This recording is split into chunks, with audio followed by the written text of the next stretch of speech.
ਭਵਾਨੀਗੜ੍ਹ ਦੇ ਵਿੱਚ ਪਹੁੰਚੇ ਹਾਂ ਜੀ।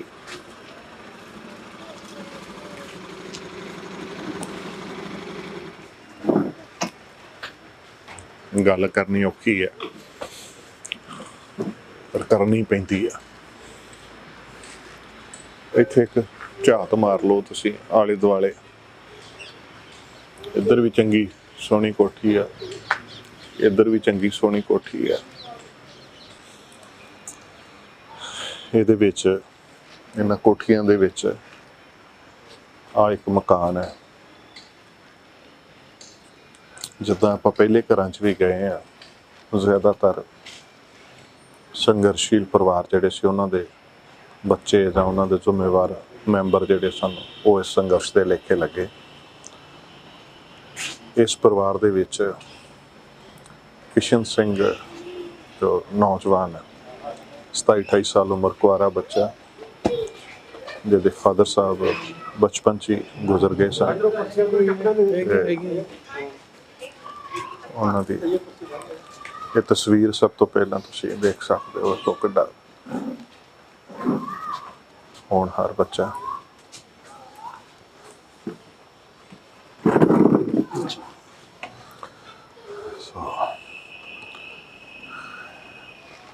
ਇਹ ਬੜਾ ਵੱਡਾ ਘਾਟਾ ਜਿਹੜਾ ਇਸ ਪਰਿਵਾਰ ਨੂੰ ਪਿਆ ਹੈ, ਜਿਹਨੂੰ ਕਿ ਮੈਨੂੰ ਲੱਗਦਾ ਕਿ ਲਫ਼ਜ਼ਾਂ ਦਾ ਸਹਾਰਾ ਦੇਣਾ ਵੀ ਇਸ ਘਟਨਾ ਨੂੰ ਔਖਾ ਲੱਗ ਰਿਹਾ ਸਾਨੂੰ। ਸੋ ਥੋੜ੍ਹੀ ਬਹੁਤੀ ਜਾਣਕਾਰੀ ਆਪਾਂ ਹਾਸਿਲ ਕਰਦੇ ਹਾਂ। ਸਰਦਾਰ ਜੀ, ਕੀ ਨਾਂ ਜੀ ਤੁਹਾਡਾ? ਮੇਰਾ ਨਾਂ ਭਗਵੰਤ ਸਿੰਘ ਹੈ। ਅੱਛਾ, ਤੁਸੀਂ ਇੱਥੋਂ ਦੇ ਰਹਿਣ ਵਾਲੇ? ਇੱਥੋਂ ਦੇ ਰਹਿਣ ਵਾਲੇ ਹਾਂ। ਤੁਹਾਡਾ ਰਿਸ਼ਤੇਦਾਰ ਸੀਗਾ ਬੱਚਾ? ਇਹ ਮਤਲਬ ਘਰਾਂ ਚੋਂ ਭੈਣ ਲੱਗਦੀ ਹੈ ਸਾਡੀ। ਅੱਛਾ, ਭਾਣਜਾ ਲੱਗਦਾ ਸੀ। ਤੇ ਕਿੱਦਾਂ ਉਹ ਘਟਨਾ ਸਾਰੀ ਵਾਪਰੀ, ਥੋੜਾ ਦੱਸਦੇ ਜੀ ਸਰ। ਇਹ ਮਤਲਬ ਕਿ ਜੀ ਸੰਘਰਸ਼ ਦੇ ਵਿੱਚ ਉੱਥੇ ਗਏ ਸੀ ਦਿੱਲੀ। ਅੱਛਾ। ਉੱਥੇ 5-6 ਦਿਨ ਰਹੇ। ਉੱਥੋਂ ਮੈਨੂੰ ਮਾੜੀ ਠੰਡ ਲੱਗੀ ਤੇ ਵਾਪਸ ਆ ਗਏ। ਆ ਕੇ ਇੱਥੋਂ ਲੋਕਲ ਮੈਡੀਸਿਨ ਵਗੈਰਾ ਲਿੱਤੇ ਆ, ਉਹ ਮਤਲਬ ਠੀਕ ਨਹੀਂ ਹੋਈਆਂ। ਤੇ ਜ਼ਿਆਦਾ ਕੰਮ ਵਿਗੜਨ ਤੋਂ ਬਾਅਦ ਅਸੀਂ ਉਹਨੂੰ ਸੰਗਰੂਰ ਲੈ ਗਏ। ਸੰਗਰੂਰ ਤੇ 2 ਡਾਕਟਰਾਂ ਨੇ ਜਵਾਬ ਦਿੱਤਾ। ਫਿਰ ਅਸੀਂ ਉਹਨੂੰ ਉਮੀਦ ਹਸਪਤਾਲ 'ਚ ਦਾਖਲ ਕੀਤਾ। ਉੱਥੇ 1 ਮਹੀਨਾ ਉਹਨਾਂ ਨੇ ਰੱਖਿਆ, ਲੇਕਿਨ ਮਤਲਬ ਸਾਡੇ ਹੱਥ ਨਹੀਂ ਲੱਗਿਆ। ਅੱਛਾ। ਹਾਂ, ਪੂਰਾ 1 ਮਹੀਨੇ ਦਾ ਬਾਅਦ ਡੈਥ ਹੋ ਗਈ? ਹਾਂ, 1 ਮਹੀਨਾ ਜੋ ਸਾਡਾ ਪੂਰਾ ਜ਼ੋਰ ਤੇ ਪੈਸਾ ਧੇਲਾ ਲਾਇਆ ਸੀ ਪੂਰਾ, ਮਤਲਬ ਬੱਚਾ ਬਚਿਆ। ਪਰਿਵਾਰ ਵੀ ਆਪਾਂ ਦੇਖ ਸਕਦੇ ਬੜਾ ਜਿਹਾ ਸੰਘਰਸ਼ੀਲ ਪਰਿਵਾਰ ਹੈ। ਹੋਰ ਵੀ ਇਹਦਾ ਕੋਈ ਭਰਾ ਹੈਗਾ? ਹਾਂ, ਇੱਕ ਵੱਡਾ ਭਰਾ ਹੈਗਾ ਜੀ ਉਹਦਾ। ਅੱਛਾ। ਉਹ ਮੈਰਿਡ ਹੈ, ਇੱਕ ਬੱਚਾ ਵੀ ਉਹਦੇ ਕੋਲ। ਅੱਛਾ ਜੀ। ਹਾਂ, ਤੇ ਇਹਨਾਂ ਦੇ ਫਾਦਰ ਸਾਹਿਬ ਦੀ ਤਾਂ ਇਹਨਾਂ ਦੀ ਪਹਿਲਾਂ ਹੀ ਡੈਥ ਹੋ ਗਈ ਸੀ। ਅੱਛਾ। ਛੋਟੇ ਛੋਟੇ ਜਿਹੇ ਇੱਥੇ ਲਿਆ ਕੇ ਅਸੀਂ ਪਾਲੇ ਨੇ। ਅੱਛਾ ਜੀ। ਤੇ ਕੰਮ ਤੇ ਵੀ ਲਾਈ ਸੀ। ਹੁਣ ਮਤਲਬ ਉਹਦੇ ਵਿਆਹ ਦੀ ਗੱਲ ਚੱਲਦੀ ਸੀ। ਹੁਣ ਵਿਆਹ ਨੂੰ ਹਾਲੇ ਹਾਂ ਨਹੀਂ ਕੀਤੀ ਸੀ ਪਹਿਲਾਂ। ਹੁਣ ਵਿਆਹ ਦੀ ਗੱਲ ਚੱਲਦੀ ਸੀ, ਇਹਨੇ ਨੂੰ ਬਿਮਾਰ ਹੋ ਗਿਆ। ਹਾਂਜੀ, ਤੁਹਾਡਾ ਕੀ ਨਾਮ ਹੈ ਜੀ? ਗੁਰਮੀਤ ਕੌਰ। ਜਦੋਂ ਪਹਿਲੀ ਵਾਰੀ ਇਹ ਮੋਰਚੇ ਤੇ ਗਏ ਸੀ ਕਿ ਜਾਂ ਪਹਿਲਾਂ ਵੀ ਕਿਸਾਨ ਮੋਰਚੇ ਤੇ ਜਾਂਦੇ ਸੀਗੇ ਜੀ? ਪਹਿਲੀ ਵਾਰ ਗਏ ਸੀ। ਦਿੱਲੀ ਵੀ ਸ਼ਾਇਦ ਪਹਿਲੀ ਵਾਰੀ ਗਏ ਹੋਣਗੇ। ਹਾਂ, ਦਿੱਲੀ ਪਹਿਲੀ ਵਾਰ ਗਏ ਸੀ। ਤੇ ਜਦੋਂ ਉੱਥੋਂ ਪਰਤੇ ਨੇ ਉਦੋਂ ਜ਼ਿਆਦਾ ਢਿੱਲਾ ਸੀ? ਬਸ ਉੱਥੋਂ ਆ ਕੇ ਬੀਜੀ ਢਿੱਲਾ ਹੋ ਗਿਆ। ਅੱਛਾ। ਹਾਂ, 5-7 ਦਿਨ ਤੋਂ ਬੁਖਾਰ ਚੜਿਆ। ਬਸ ਫਿਰ ਖੰਘ, ਫਿਰ ਉਸ ਤੋਂ ਬਾਅਦ ਜ਼ਿਆਦਾ ਉੱਜ ਗਏ ਤੇ ਫਿਰ ਤਾਂ ਬਸ ਚੱਕ ਕੇ ਲੈ ਗਿਆ ਸੀ। 8-7 ਦਿਨ ਬਸ ਢਿੱਲਾ ਰਿਹਾ। ਉਸ ਤੋਂ ਬਾਅਦ ਚੱਕ ਕੇ ਲੈ ਗਏ। ਫਿਰ 1 ਮਹੀਨਾ ਹਸਪਤਾਲ 'ਚ ਰਿਹਾ। ਪੂਰਾ 1 ਮਹੀਨਾ ਲਾ ਕੇ ਆਇਆ। 2 ਤਰੀਕ ਨੂੰ ਗਿਆ ਸੀ, 2 ਨੂੰ ਘਰੇ ਆ ਕੇ ਮੁੱਕਿਆ। ਸੋ 1 ਮਹੀਨਾ ਲਾ ਕੇ ਤੇ ਫਿਰ ਵੀ ਖਾਲੀ ਹੱਥੀ ਮੁੜਨਾ ਪਿਆ ਪਰਿਵਾਰ ਨੂੰ। ਸੋ ਆਪਾਂ ਦੇਖ ਸਕਦੇ ਹਾਂ ਕਿ ਇਹ ਨੌਜਵਾਨ ਇਸ ਕਿਸਾਨੀ ਸੰਘਰਸ਼ ਦੇ ਲਿਖੇ ਜਿੰਦ ਲੱਗ ਗਈ ਹੈ। ਬਹੁਤ ਸਾਰੇ ਐਸੇ ਹੋਣਗੇ, ਇਕੱਲਾ ਕਿਸ਼ਨ ਸਿੰਘ ਨੇ ਆਪਾਂ ਕਹਿ ਸਕਦੇ, ਬੜੇ ਸਾਰੇ ਐਸੇ ਹੋਣਗੇ ਜਿਹੜੇ ਦਿੱਲੀ ਕਦੀ ਗਏ ਹੀ ਨਹੀਂ ਸੀ, ਪਹਿਲੀ ਵਾਰੀ ਦਿੱਲੀ ਗਏ। ਸ਼ਾਇਦ ਕੁਝ ਐਸੇ ਵੀ ਹੋਣਗੇ ਜਿਨ੍ਹਾਂ ਨੇ ਕਦੀ ਸ਼ਹਿਰ, ਪਿੰਡਾਂ ਵਾਲਿਆਂ ਨੇ ਤਾਂ ਕਈਆਂ ਨੇ ਸ਼ਹਿਰ ਵੀ ਨਹੀਂ ਵੇਖਿਆ ਹੋਣਾ, ਜਿਹੜੇ ਬਜ਼ੁਰਗ ਤੇ ਮਾਈਆਂ ਸਾਡੀਆਂ ਉੱਥੇ ਬਾਰਡਰਾਂ ਤੇ ਬੈਠੀਆਂ। ਸੋ ਇਹ ਦਿੱਲੀ ਦੇ ਦਿੱਤੇ ਹੋਏ ਜ਼ਖਮ ਜਿਹੜੇ ਨੇ ਬੜੇ ਗਹਿਰੇ ਨੇ। ਵੈਸੇ ਤਾਂ ਸਦਾ ਹੀ ਇਹ ਦਿੰਦੀ ਆਈ ਆ, ਕੋਈ ਨਵਾਂ ਤਾਂ ਹੈ ਨਹੀਂ, ਸਦੀਆਂ ਦਾ ਇਤਿਹਾਸ ਫੋਲ ਲਈਏ ਤੇ ਦਿੱਲੀ ਸਾਨੂੰ ਇੱਦਾਂ ਦੇ ਜ਼ਖਮ ਦਿੰਦੀ ਆਈ ਹੈ। ਪਰ ਐਸੇ ਪਰਿਵਾਰਾਂ ਦੇ ਵਿੱਚ ਪਹੁੰਚ ਕੇ ਬੈਠਣਾ, ਸਾਰਾ ਕੁਝ ਦੇਖਣਾ ਫਿਰ ਬੜਾ ਔਖਾ ਲੱਗਦਾ। ਤੇ ਕਿੱਦਾਂ ਹੈ ਪਰਿਵਾਰ ਦਾ ਗੁਜ਼ਾਰਾ ਵਗੈਰਾ ਦਾ ਕੀ ਸਾਧਨ? ਕੋਈ ਜ਼ਮੀਨ ਵੀ ਹੈਗੀ ਜੀ ਇਹਨਾਂ ਦੀ? ਜ਼ਮੀਨ ਵੀ ਹੈਗੀ ਜੀ 2 ਏਕੜ। ਅੱਛਾ ਜੀ। ਤੇ ਕਿੱਥੇ ਹੈ ਜੀ ਜ਼ਮੀਨ ਇਹਨਾਂ ਦੀ? ਉਹ ਇਹਨਾਂ ਦੀ ਮਤਲਬ ਪਿੰਡ ਦੀ ਪਰਲੀ ਸਾਈਡ ਤੇ ਆਈ ਜੀ, ਅੱਛਾ ਜੀ। ਫੱਗੂ ਵਾਲੇ ਬਾਰਡਰ ਤੇ। ਅੱਛਾ ਜੀ। ਤੇ ਤੇ ਦੂਜਾ ਭਰਾ ਖੇਤੀ ਕਰਦੇ ਆ ਆਪਾਂ? ਨਹੀਂ, ਮਤਲਬ ਠੇਕੇ ਤੇ ਦੇ ਦਿੰਦੇ ਆ। ਅੱਛਾ। ਇਹ ਮਤਲਬ ਵੱਡਾ ਭਰਾ ਮੇਰਾ ਗੱਡੀ ਚਲਾਉਂਦਾ ਹੈ, ਅੱਛਾ। ਡਰਾਈਵਰੀ ਕਰਦਾ ਹੈ। ਇਹ ਵੀ ਹੁਣ ਮਤਲਬ ਪਹਿਲਾਂ ਆਪਾਂ ਚੰਨੋ ਫੈਕਟਰੀ 'ਚ ਲੱਗਿਆ ਹੋਇਆ ਸੀ, ਉੱਥੋਂ ਹਟ ਕੇ ਹੁਣ ਮਤਲਬ ਗੱਡੀ ਦੀ ਸਲਾਹ ਕਰਦੇ ਸੀ, ਗੱਡੀ ਸਿੱਖਦਾ ਸੀ। ਮਤਲਬ ਸੰਘਰਸ਼ੀਲ ਪਰਿਵਾਰ ਹੀ ਹੈ। ਜ਼ਿੰਦਗੀ ਦਾ ਸੰਘਰਸ਼ ਲੜਦੇ ਲੜਦੇ ਕਿਸਾਨੀ ਸੰਘਰਸ਼ ਦੇ ਵਿੱਚ ਪੈ ਗਿਆ ਨਾ। ਸੋ ਆਪਾਂ ਦੇਖ ਹੀ ਸਕਦੇ ਹਾਂ ਕਿ ਆਰਥਿਕ ਤੌਰ ਤੇ ਕੋਈ ਬਹੁਤਾ ਮਜ਼ਬੂਤ ਪਰਿਵਾਰ ਨਹੀਂ ਆਪਾਂ ਕਹਿ ਸਕਦੇ। ਬਾਕੀ ਰਹਿੰਦੀ ਖੂੰਦੀ ਕਸਰ ਜਿਹੜੀ ਬਿਮਾਰੀਆਂ ਜਦੋਂ ਇਦਾਂ ਦੀਆਂ ਪੈਂਦੀਆਂ। ਹਾਂਜੀ, ਬਿਮਾਰੀ ਦੇ ਉੱਤੇ ਬਹੁਤ ਪੈਸਾ ਲੱਗ ਗਿਆ ਜੀ। 6.5 ਲੱਖ ਰੁਪਇਆ ਲੱਗ ਗਿਆ। ਹਾਂਜੀ, 6.5 ਲੱਖ। 6.5 ਲੱਖ ਰੁਪਏ ਬਿਮਾਰੀ। ਸੋ 6.5 ਲੱਖ ਨਹੀਂ, ਕੁਛ ਤਾਂ ਮਤਲਬ ਇਹਨਾਂ ਨੇ ਆਪਦੇ ਮਤਲਬ ਗਹਿਣੇ ਗੱਟੇ ਵੇਚ ਕੇ, ਕੁਛ ਆ ਭਰਾ ਆਪਣਾ ਜੱਸਾ ਉਹਨੇ ਕੀਤੀ ਹੈ, ਕੁਛ ਮੈਂ ਲਾਏ, ਹੋਰ ਭੈਣ ਭਾਈ ਨੇ ਥੋੜੇ ਬਹੁਤ ਮਤਲਬ ਜਿੰਨੇ ਕੁ ਮਤਲਬ ਉਹਨਾਂ ਸਰਿਆ ਉਹਨਾਂ ਨੇ ਵੀ ਲਾਏ। ਸਾਰਾ ਕੁਛ ਲਾ ਕੇ ਵੀ ਹੱਥ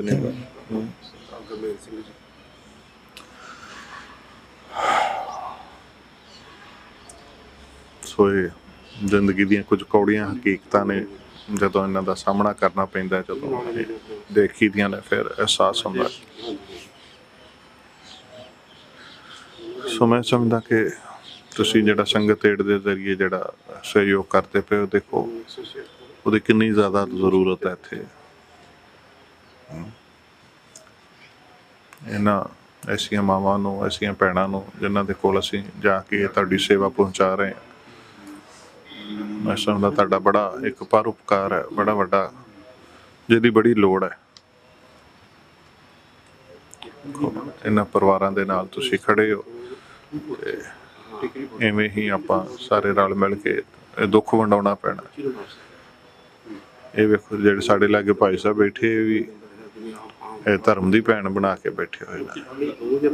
ਸੋ ਇਹ ਧਰਮ ਦੇ ਰਿਸ਼ਤੇ ਜਿਹੜੇ ਨੇ ਬੜੇ ਵੱਡੇ ਹੋ ਜਾਂਦੇ ਨੇ। ਸੋ ਇਸ ਨੌਜਵਾਨ ਦਾ ਮੈਂ ਸਮਝਦਾ ਇਸ ਢੰਗ ਦੇ ਨਾਲ ਜਾਣਾ ਮਾਤਾ ਵਾਸਤੇ ਬੜਾ ਭਾਰੀ ਬੋਝ ਆਪਾਂ ਸਮਝ ਸਕਦੇ ਹਾਂ। ਸੁੱਖ ਇਹ ਸਾਰਾ ਘਟਨਾਕ੍ਰਮ ਕਿਵੇਂ ਵਾਪਰਿਆ ਉਹ ਅਸੀਂ ਜਾਣਨ ਵਾਸਤੇ ਸਾਡੇ ਨਾਲ ਭਾਈ ਸਾਹਿਬ ਮੌਜੂਦ ਨੇ। ਕੀ ਨਾਮ ਵਿੱਚ ਤੁਹਾਡਾ? ਜਸਵਿੰਦਰ ਸਿੰਘ ਜੀ। ਤੁਸੀਂ ਨਾਲ ਸੀਗੇ ਹਾਂਜੀ ਸਰ, ਇਕੱਠੇ ਗਏ ਸਾਂ ਜੀ ਸਾਰੇ ਅਸੀਂ। ਅੱਛਾ ਜੀ। ਜਿੱਦਣ ਅਸੀਂ ਆਏ ਹਾਂ ਇਹ ਬਿਮਾਰ ਹੋ ਗਏ ਸੀ। ਅੱਛਾ। ਬਿਮਾਰ ਹੋ ਕੇ ਲਿਆ ਕੇ ਫਿਰ ਇੱਥੋਂ ਦਵਾਈ ਦਵਾਉਂਦੇ ਰਹੇ, ਨਹੀਂ ਠੀਕ ਹੋਈ। ਫਿਰ ਸੰਗਰੂਰ ਆਪੋ ਆਪਲ 'ਚ ਲੈ ਕੇ ਗਏ, ਉੱਥੇ ਬਹੁਤ ਜ਼ੋਰ ਲਾਇਆ ਜੀ, ਜਿੰਨਾ ਤੇ ਸਾਡੇ ਲੱਗਿਆ ਜੀ। ਜਿੱਦਾਂ ਸਾਡਾ ਮੁੱਕ ਗਿਆ ਸਾਥ, ਬਸ ਫਿਰ 31 ਤਰੀਕ ਨੂੰ ਸਾਨੂੰ ਪੂਰੇ ਹੋ ਗਏ ਮਿਲੇ ਨੇ। ਅੱਛਾ। ਉੱਥੇ ਦਿੱਲੀ ਮਤਲਬ ਕਿੰਨੇ ਕੁ ਦਿਨ ਰਹੇ ਸੀ? 3 ਦਿਨ ਲੱਗ ਗਏ ਜੀ। ਅੱਛਾ। ਹਾਂ, 23 ਤਰੀਕ ਨੂੰ ਗਏ ਤਾਂ 26 ਤਰੀਕ ਨੂੰ ਆ ਗਏ। ਅੱਛਾ। ਕਿਹੜੇ ਮਹੀਨੇ ਦੀ? 26 ਨੂੰ? ਆਪਣਾ 12ਵੇਂ 'ਚ ਹਾਂ ਜੀ, ਦਸੰਬਰ 'ਚ ਗਏ। ਤੇ ਕਿਵੇਂ ਦਾ ਉੱਥੇ ਕੀ ਮਾਹੌਲ ਚਾਲ ਸੀਗਾ, ਜਾਂ ਕਿਵੇਂ ਕੋਈ ਸੇਵਾ ਕਰਦੇ ਸੀ, ਜਾਂ ਕੀ ਠੰਡ ਵਗੈਰਾ ਕੁਝ ਲੱਗੀ ਹੋਏਗੀ? ਹਾਂਜੀ, ਠੰਡ ਹੀ ਲੱਗੀ ਜਦੋਂ ਅਸੀਂ ਗਏ ਉੱਥੇ, ਬਸ ਸੇਵਾ ਵੀ ਲੰਗਰ 'ਚ ਕੀਤੀ। ਫਿਰ ਉਹਦੇ ਕਰਕੇ ਇਹ ਉਦੋਂ ਉੱਥੇ ਜਦੋਂ ਸਾਡੇ ਤੋਂ 1 ਦਿਨ ਲੇਟ ਆਇਆ ਸੀ, ਪਹਿਲੋਂ ਆ ਗਏ ਅਸੀਂ 25 ਨੂੰ ਆ ਗਏ, 26 ਨੂੰ ਆਇਆ। ਅੱਛਾ। ਫਿਰ ਜਿੱਦਣ ਆਇਆ ਉਦੋਂ ਅਸੀਂ ਨੂੰ ਦਾਖਲ ਕਰਵਾਇਆ 3 ਦਿਨਾਂ ਬਾਅਦ। ਅੱਛਾ। ਮਤਲਬ ਸਿਹਤ ਵਿਗੜ ਗਈ? ਹਾਂਜੀ ਹਾਂਜੀ, ਛਾਤੀ ਸਾਹ ਲੈਣ 'ਚ ਪ੍ਰੋਬਲਮ ਆਉਣ ਲੱਗ ਗਈ। ਸੋ ਇਹੀ ਨਾ ਫਿਰ ਇਹ ਜਿਹੜੀਆਂ ਚੈਸਟ ਇਨਫੈਕਸ਼ਨ ਜਿਹੜੀ ਹੈ, ਇਹੀ ਵਿਗੜ ਕੇ ਬਹੁਤ ਖਤਰਨਾਕ ਬਣ ਜਾਂਦੀ ਹੈ। ਆਮ ਤੌਰ 'ਤੇ ਅਸੀਂ ਇਹਨੂੰ ਜ਼ਿਆਦਾ ਸੀਰੀਅਸਲੀ ਲੈਂਦੇ ਨਹੀਂ, ਕਿਉਂ ਠੰਡ ਹੀ ਹੈ ਮਾੜੀ ਮੋਟੀ, ਪਰ ਜਦੋਂ ਇਹ ਚੈਸਟ ਦੇ ਉੱਤੇ ਇਹਦਾ ਕਬਜ਼ਾ ਹੋ ਜਾਂਦਾ ਨਾ, ਫਿਰ ਪ੍ਰੋਬਲਮ। ਸੋ ਇਹ ਸਾਰਾ ਅਸਮ ਦਾ ਬੜਾ ਇੱਕ ਗਮਗੀਨ ਮਾਹੌਲ ਹੈ। ਇਸ ਪਰਿਵਾਰ ਦੇ ਨਾਲ ਅਸੀਂ ਬੈਠੇ ਹੋਏ ਹਾਂ। ਤੇ ਕੀ ਕੰਮ ਕਾਰਜ ਕਰਦੇ ਸੀ ਇੱਥੇ ਤੁਹਾਡੇ ਫਰੈਂਡ ਹੀ ਸੀਗੇ? ਹਾਂਜੀ ਮੈਂ ਤਾਂ ਖੇਤੀ ਕਰਦਾ ਜੀ, ਮੇਰੇ ਇਹ ਵੀ ਨਾ ਕੋਈ 2 ਕਿੱਲੇ ਜ਼ਮੀਨ ਹੈਗੀ, ਅੱਛਾ। ਇਹ ਵੀ ਖੇਤੀ ਕਰਦੇ ਸਾਂ। ਹਾਂਜੀ ਆਪਣਾ ਭਾਈ ਮੈਂ ਕਿਹਾ ਆਂਦੇ ਜਾਣਾ ਸੀ ਧਰਨੇ ਤੇ, ਫਿਰ ਮੇਰੇ ਨਾਲ ਵਗ ਗਏ। ਅੱਛਾ, ਤੁਹਾਡਾ ਇਹੀ ਪਿੰਡ ਹੈ? ਹਾਂ ਲੋਕਲ ਹੀ ਅੱਗੇ, ਥੋੜਾ ਜਿਹਾ ਅੱਗੇ ਮਕਾਨ ਹੈ ਜੀ ਆਪਣਾ। ਅੱਛਾ ਜੀ। ਹਾਂ ਕਿਸਾਨੀ ਸੰਘਰਸ਼ ਹਰ ਕਿਸੇ ਦੇ ਮਨ ਦੇ ਵਿੱਚ ਚਾਹ ਤਾਂ ਹੁੰਦੀ ਹੈ ਨਾ ਕਿ ਦਿੱਲੀ ਚਲੀਏ, ਜਾਣਾ ਜ਼ਰੂਰੀ, ਜਾਣਾ ਵਾ, ਹਰ ਕਿਸੇ ਦੇ ਮਨ 'ਚ ਹੈ। ਪਰ ਜਦੋਂ ਇੱਦਾਂ ਦੀਆਂ ਘਟਨਾਵਾਂ ਵਾਪਰਦੀਆਂ ਨੇ ਤੇ ਫਿਰ ਵੱਡੇ ਵੱਡੇ ਝਟਕੇ ਮੈਂ ਸਮਝਦਾ ਕਿ ਇੱਕ ਤਾਂ ਸਾਡਾ ਜੀ ਚਲਾ ਗਿਆ, ਕ੍ਰਿਸ਼ਨ ਸਿੰਘ ਉਹਦਾ ਨਾਂ ਹੈ, ਤੇ ਇੱਕ ਫਿਰ ਬੈਂਕ ਆਪਣਾ ਹਸਪਤਾਲਾਂ ਦੇ ਜਿਹੜੇ ਖਰਚੇ ਉਹ ਵੀ ਕਿੰਨੇ ਵੱਡੇ ਪੈ ਗਏ ਪਰਿਵਾਰ 'ਤੇ। ਸੋ ਬੜਾ ਔਖਾ ਸਮਾਂ ਜਿਸ ਦੇ ਵਿੱਚੋਂ ਇਹ ਪਰਿਵਾਰ ਗੁਜ਼ਰਦਾ ਪਿਆ। ਸੋ ਆਪਣੀ ਸੰਗਤ ਏਡ ਦੇ ਵੱਲੋਂ ਜਿਹੜੀ ਸੇਵਾ ਉਹ ਅਸੀਂ ਲੈ ਕੇ ਇਸ ਪਰਿਵਾਰ ਤੱਕ ਪਹੁੰਚੇ ਹਾਂ। ਤੇ ਸੋ ਇਹ ਸੰਗਤ ਏਡ ਵੱਲੋਂ ਜਿਹੜੀ ਸੇਵਾ ਜਿਹੜੀ ਭੇਜੀ ਗਈ ਹੈ ਉਹ ਸਾਡੇ ਸਤਿਕਾਰਯੋਗ ਭੈਣ ਜੀ ਉਹਨਾਂ ਨੂੰ ਸਪੁਰਦ ਕੀਤੀ ਗਈ ਹੈ ਜੀ। 1 ਲੱਖ ਦੀ ਸਨਮਾਨ ਰਾਸ਼ੀ ਜਿਹੜੀ ਹੈ ਉਹਨੂੰ ਕਿਸੇ ਵੀ ਰੂਪ 'ਚ ਦੇਖ ਸਕਦੇ ਹਾਂ, ਤਰਵਾਸ ਕਹਿ ਲਈਏ। ਸੋ ਸਾਰੇ ਇਲਾਕੇ ਦੇ ਪਤਵੰਤੇ ਜਿਹੜੇ ਨੇ, ਆਂਢ ਗੁਆਂਢ ਤੋਂ ਭਰਾ ਭੈਣ ਜਿਹੜੇ ਸਾਰੇ ਵੀ ਪਹੁੰਚੇ ਹੋਏ ਨੇ। ਸੋ ਆਪ ਜੀ ਮਹਿਸੂਸ ਕਰ ਹੀ ਰਹੇ ਹੋਵੋਗੇ ਕਿ ਕਿੰਨੀ ਜ਼ਰੂਰਤ ਹੈ ਇਸ ਸੇਵਾ ਦੀ। ਇੱਥੇ ਅਸੀਂ ਪਹੁੰਚੇ ਹਾਂ, ਲਗਭਗ ਸਾਰੇ ਹੀ ਪਰਿਵਾਰ ਜਿਹੜੇ ਇਸ ਸੰਘਰਸ਼ ਦੇ ਲੇਖੇ ਜਿਨ੍ਹਾਂ ਦੀਆਂ ਜਿੰਦਾਂ ਲੱਗੀਆਂ ਨੇ, ਪਰਿਵਾਰਾਂ ਦੇ ਜੀਆਂ ਦੀਆਂ, ਸਾਰੇ ਹੀ ਇੱਕ ਸਟਰਗਲ ਦੇ ਵਿੱਚ ਜੀਣ ਵਾਲੇ। ਸੋ ਇੱਥੇ ਵੀ ਜਿੱਥੇ ਕ੍ਰਿਸ਼ਨ ਸਿੰਘ ਦੇ ਪਹਿਲਾਂ ਫਾਦਰ ਸਾਹਿਬ ਪਹਿਲਾਂ ਹੀ ਚੜ੍ਹਾਈ ਕਰ ਗਏ ਹੋਏ ਸਨ, ਭੈਣ ਜੀ ਹੋਰਾਂ ਨੇ ਬੜੇ ਸੰਘਰਸ਼ ਦੇ ਵਿੱਚੋਂ ਪਹਿਲਾਂ ਉਹਨਾਂ ਨੂੰ ਪਾਲ ਕੇ ਵੱਡਿਆ ਕੀਤਾ। ਹੁਣ ਜੋ ਕੁਛ ਵੀ ਸਾਰਾ ਵਾਪਰਿਆ ਤੇ ਸਾਡੇ ਸਾਰਿਆਂ ਦੇ ਸਾਹਮਣੇ ਹੀ ਹੈ। ਸੋ ਇਸ ਦੁੱਖ ਦੀ ਘੜੀ ਵਿੱਚ ਸ਼ਰੀਕ ਹੋਏ ਹਾਂ। ਤੁਹਾਡਾ ਵੀ ਅਸੀਂ ਧੰਨਵਾਦ ਕਰਦੇ ਹਾਂ ਕਿ ਤੁਸੀਂ ਇਹ ਸੇਵਾ ਸੰਗਤ ਏਡ ਦੇ ਜ਼ਰੀਏ ਭੇਜੀ ਹੈ ਤੇ ਇੱਥੇ ਇਹਨਾਂ ਪਰਿਵਾਰਾਂ ਤੱਕ ਪਹੁੰਚੀ ਹੈ। ਸੋ ਥੋੜ੍ਹੀ ਹੋਰ ਜਾਣਕਾਰੀ ਹਾਸਲ ਕਰਦੇ ਹਾਂ। ਵੈਸੇ ਜੀ ਵਾਹਿਗੁਰੂ ਜੀ ਕਾ ਖਾਲਸਾ, ਵਾਹਿਗੁਰੂ ਜੀ ਕੀ ਫਤਿਹ। ਵਾਹਿਗੁਰੂ ਜੀ ਖਾਲਸਾ, ਵਾਹਿਗੁਰੂ ਜੀ ਕੀ ਫਤਿਹ। ਤੁਹਾਡਾ ਕੀ ਨਾਮ ਹੈ ਜੀ? ਮੇਰਾ ਨਾਮ ਜੋਗਿੰਦਰ ਸਿੰਘ ਖਾਲਸਾ ਜੀ, ਹਾਂਜੀ ਤੇ ਮੈਂ ਭੈਣ ਜੀ ਦੇ ਗੁਆਂਢ ਵਿੱਚ ਹੀ ਰਹਿਣ ਵਾਲਾ ਹਾਂ। ਹਾਂਜੀ ਤੇ ਭੈਣ ਜੀ ਦੇ ਨਾਲ ਪਹਿਲਾਂ ਤਾਂ ਇਹ ਘਟਨਾ ਵੀ, ਇਹਨਾਂ ਦੇ ਜਿਹੜੇ ਪਤੀ ਸੀ ਸ਼ੁਰੂ 'ਚ ਬੱਚੇ ਜੇ 5-5 7-7 ਸਾਲ ਦੇ ਸੀ, ਉਹਦੀ ਡੈਥ ਹੋ ਗਈ ਸੀਗੀ। ਉਦੋਂ ਬਾਅਦ ਭੈਣ ਜੀ ਨੇ ਇੱਥੇ ਆ ਕੇ ਬੜਾ ਔਖਾ ਟਾਈਮ ਕੱਢਿਆ। ਗਰੀਬ ਪਰਿਵਾਰ ਹੈ, ਜ਼ਮੀਨ ਥੋੜ੍ਹੀ ਹੈ। ਉਹ ਭੈਣ ਜੀ ਦਾ ਜੋ ਲੜਕਾ, ਛੋਟਾ ਲੜਕਾ ਸੀ, ਵੱਡੇ ਤੋਂ ਛੋਟਾ ਸੀ, ਉਹ ਉਸ ਕਿਸਾਨੀ ਸੰਘਰਸ਼ ਦੇ ਵਿੱਚ 20 ਤਰੀਕ ਨੂੰ 20 ਦਸੰਬਰ ਨੂੰ ਦਿੱਲੀ ਵਿਖੇ ਗਿਆ ਸੀਗਾ ਤੇ ਉੱਥੇ ਹਫ਼ਤਾ 25 ਤਰੀਕ ਤੱਕ ਉੱਥੇ ਰਹੇ ਨੇਗੇ। ਉੱਥੇ ਠੰਡ ਲੱਗਣ ਕਾਰਨ ਉੱਥੋਂ ਵਾਪਸ ਆ ਗਏ ਨੇ। ਇੱਥੇ 4-5 ਦਿਨ ਫਿਰ ਇੱਥੇ ਆ ਕੇ ਲੋਕਲ ਦਵਾਈ ਲੈਂਦੇ ਰਹੇ ਨੇ, ਪਰ ਕੋਈ ਉਹ ਇਲਾਜ ਨਹੀਂ ਉਹਨਾਂ ਦਾ ਹੋਇਆ। ਤੇ 2 ਜਨਵਰੀ ਨੂੰ ਤੇ ਉਹਨਾਂ ਨੂੰ ਆਪਣਾ ਸੰਗਰੂਰ ਹਸਪਤਾਲ ਵਿਖੇ ਦਾਖਲ ਕਰਾ ਦਿੱਤਾ ਗਿਆ ਤੇ 31 ਤੱਕ ਉੱਥੇ ਹਸਪਤਾਲ ਦੇ ਵਿੱਚ ਦਾਖਲ ਰਹੇ ਨੇ ਜੀ। ਤੇ 31 ਨੂੰ ਡਾਕਟਰਾਂ ਨੇ ਜਵਾਬ ਦੇ ਦਿੱਤਾ ਵੀ ਇਸ ਨੂੰ ਕਿਤੇ ਹੋਰ ਲੈ ਜਾਓ, ਵੀ ਸਾਡੇ ਵੱਸ ਤੋਂ ਬਾਹਰ ਆ। ਤੇ ਉਸ ਤੋਂ ਬਾਅਦ ਇਹਨਾਂ ਦੀ ਰਸਤੇ 'ਚ ਉੱਥੋਂ ਲਿਆਉਣ ਸਮੇਂ ਰਸਤੇ 'ਚ ਡੈਥ ਹੋ ਗਈ। ਤੇ ਪਰਿਵਾਰ ਨਾਲ ਬਹੁਤ ਬੇਹੋਣੀ ਹੋਈ ਆ। ਅਸੀਂ ਯੂਕੇ ਦੀ ਸੰਗਤ ਵੱਲੋਂ ਜੋ ਸੇਵਾ ਇਹਨਾਂ ਵੱਲੋਂ ਕੀਤੀ ਗਈ, ਇਹਨਾਂ ਦਾ ਬਹੁਤ ਬਹੁਤ ਧੰਨਵਾਦ ਆ, ਕਿਉਂਕਿ ਪਰਿਵਾਰ ਨੂੰ ਅਤੀ ਲੋੜ ਹੈ। ਕਿਉਂਕਿ 7-8 ਲੱਖ ਦਾ ਕਰਜ਼ਾ ਜੋ ਇਹਨਾਂ ਜ਼ਿੰਮੇ ਚੜ੍ਹ ਗਿਆ, ਉਹ ਵੀ ਇਹ ਸੰਗਤ ਦੇ ਵੱਲੋਂ ਜਾਂ ਲੋਕਾਂ ਸਹਿਯੋਗ ਨਾਲ ਹੀ ਉਤਾਰਿਆ ਜਾ ਸਕਦਾ। ਸਾਰੀ ਸੰਗਤ ਯੂਕੇ ਦਾ ਮੈਂ ਬਹੁਤ ਬਹੁਤ ਧੰਨਵਾਦ ਕਰਦਾ ਜੀ। ਵਾਹਿਗੁਰੂ ਖਾਲਸਾ, ਵਾਹਿਗੁਰੂ ਜੀ ਕੀ ਫਤਿਹ। ਸੋ ਬਿਲਕੁਲ ਇਹ ਵੱਖਰਾ ਇੱਕ ਕੇਸ ਜਿਹੜਾ ਸਾਡੇ ਸਾਹਮਣੇ ਆਇਆ ਇਸ ਬੱਚੇ ਵਾਲਾ, ਤੇ ਇਲਾਜ ਦੇ ਉੱਤੇ ਵੀ ਕਾਫੀ ਸਾਰਾ ਪੈਸਾ ਜਿਹੜਾ ਖਰਚਾ ਆ ਗਿਆ। ਸੋ ਆਪਾਂ ਅੰਦਾਜ਼ਾ ਲਾ ਹੀ ਸਕਦੇ ਹਾਂ ਕਿ ਪਰਿਵਾਰ ਦੀ ਮਾਲੀ ਹਾਲਤ ਤੇ ਜਿਸ ਢੰਗ ਦੇ ਨਾਲ ਵੀ, ਸੋ ਜਿਵੇਂ ਕਿ ਇਹਨਾਂ ਨੂੰ ਮੈਂ ਸਮਝਦਾ ਕਿ ਹੋਰ ਸਪੋਰਟ ਦੀ ਜ਼ਰੂਰਤ ਹੋਏਗੀ। ਸੋ ਜਿਵੇਂ ਵੀ ਤੁਸੀਂ ਅੱਗੋਂ ਹੋਰ ਸੇਵਾ ਐਸੇ ਕੇਸਿਸ ਦੇ ਪਰਤਾ ਜਿਹੜੇ ਸਪੈਸ਼ਲ ਜਿਹਨਾਂ ਨੂੰ ਆਪਾਂ ਕੰਸੀਡਰ ਕਰ ਸਕਦੇ ਹਾਂ, ਸੋ ਉਹਨਾਂ ਦੇ ਵਾਸਤੇ ਜਿਸ ਢੰਗ ਦੇ ਨਾਲ ਵੀ ਇਹ ਸੇਵਾ ਅੱਗੋਂ ਪ੍ਰਬੰਧ ਹੋਏਗਾ ਉਹ ਆਪਾਂ ਇਹਨਾਂ ਦੇ ਨਾਲ ਹੋਰ ਖੜਨ ਦੀ ਕੋਸ਼ਿਸ਼ ਕਰਾਂਗੇ। ਸੋ ਸਾਡੇ ਨਾਲ ਭਾਈ ਸਾਹਿਬ ਜੀ ਜਗਦੇਵ ਚੌਂਦਾ ਜੀ ਉਹ ਕੱਲ੍ਹ ਤੋਂ ਸਾਡੇ ਨਾਲ ਨੇ। ਵੱਖ-ਵੱਖ ਪਿੰਡਾਂ 'ਚ ਅਸੀਂ ਗਏ ਹਾਂ, ਪਰ ਇਹ ਮੈਂ ਸਮਝਦਾ ਕਿ ਭਵਾਨੀਗੜ੍ਹ ਮੇਨ ਸ਼ਹਿਰ ਦੇ ਵਿੱਚ ਇੱਦਾਂ ਦਾ ਕੇਸ ਜਿਹੜਾ ਕਿ ਪਹਿਲਾਂ ਸਾਨੂੰ ਮਿਲ ਵੀ ਨਹੀਂ ਸੀ ਰਿਹਾ, ਐਡਰੈਸ ਨਹੀਂ ਸੀ ਮਿਲ ਰਿਹਾ, ਫਿਰ ਹੁਣ ਅੱਜ ਮਿਲਿਆ, ਅਸੀਂ ਇੱਥੇ ਪਹੁੰਚੇ। ਸੋ ਭਾਈ ਸਾਹਿਬ ਤੁਸੀਂ ਕੀ ਕਹਿਣਾ ਚਾਹੁੰਦੇ ਹੋ ਜੀ? ਦੇਖੋ, ਇਹੋ ਜਿਹੇ ਕੇਸ ਜਿਹਦੇ ਘਰਾਂ ਦੇ ਵਿੱਚ ਆਏ ਆ ਅੱਜ, ਅਨੋਖਾ ਜਿਹਾ ਕੇਸ ਮਿਲਿਆ ਸਾਨੂੰ ਇਹ ਕਿ ਮਾਤਾ ਜੀ ਬੈਠੇ ਨੇ, ਸਾਡੇ ਵੱਡੇ ਭੈਣ ਜੀ, ਇਹਨਾਂ ਦੀ ਜਵਾਨੀ 'ਚ ਇਹਨਾਂ ਦੇ ਜੀਵਨ ਸਾਥੀ ਚਲੇ ਗਏ ਤੇ ਹੁਣ ਜਦ ਮਿਹਨਤ ਕਰਕੇ ਇਹਨਾਂ ਨੇ ਆਪਦੇ ਬੱਚੇ ਪਾਲੇ ਤੇ ਹੁਣ ਪੁੱਤ ਜਾਣਾ ਬਹੁਤ ਦੁੱਖ ਹੈ, ਬੜਾ ਦੁੱਖ, ਭਾਰੀ ਦੁੱਖ ਹੈ। ਤੇ ਕਵੀ ਕਹਿੰਦਾ ਹੈ, ਪੁੱਤ ਮਰੇ ਨਾ ਕਿਸੇ ਦਾ ਵੱਡਾ ਹੋ ਕੇ, ਦੁੱਖ ਬੁਰਾ ਪੁੱਤਰਾਂ ਦਾ। ਤੇ ਅੱਜ ਸੰਘਰਸ਼ ਦੇ ਵਿੱਚ ਸ਼ਹੀਦੀ ਪ੍ਰਾਪਤ ਕੀਤੀ ਹੈ। ਇਸ ਗੱਲ ਦਾ ਮਾਤਾ ਜੀ ਨੂੰ ਵੀ ਤੇ ਪਰਿਵਾਰ ਨੂੰ ਤੇ ਮਹੱਲੇ ਨਿਵਾਸੀਆਂ ਨੂੰ ਇੱਕ ਸਕੂਨ ਵੀ ਹੈ, ਇੱਕ ਭਾਣੇ ਉਹਦੀ ਪ੍ਰਮਾਤਮਾ ਦੀ ਰਜ਼ਾ ਦੇ ਵਿੱਚ ਇੱਕ ਸਹਿਣ ਸ਼ਕਤੀ ਵੀ ਮਿਲਦੀ ਹੈ ਵੀ ਠੀਕ ਹੈ, ਜੇ ਮੇਰੇ ਕੋਲੋਂ ਗਿਆ ਤਾਂ ਕਿਸਾਨੀ ਅੰਦੋਲਨ ਦੇ ਵਿੱਚ ਉੱਥੇ ਉਹ ਨੌਜਵਾਨ ਸੇਵਾ ਕਰਦਾ ਠੰਡ ਦੀ ਜੈਕਟ ਦੇ ਵਿੱਚ ਆ ਗਿਆ, ਜਿਹਦੇ ਵਿੱਚੋਂ ਫਿਰ ਨਿਕਲ ਨਹੀਂ ਸਕਿਆ, ਭਾਵੇਂ ਕਿ ਇਸ ਪਰਿਵਾਰ ਨੂੰ ਜ਼ਰੂਰ ਉਹਦੀ ਬਿਮਾਰੀ ਕੰਗਾਲ ਕਰ ਗਈ।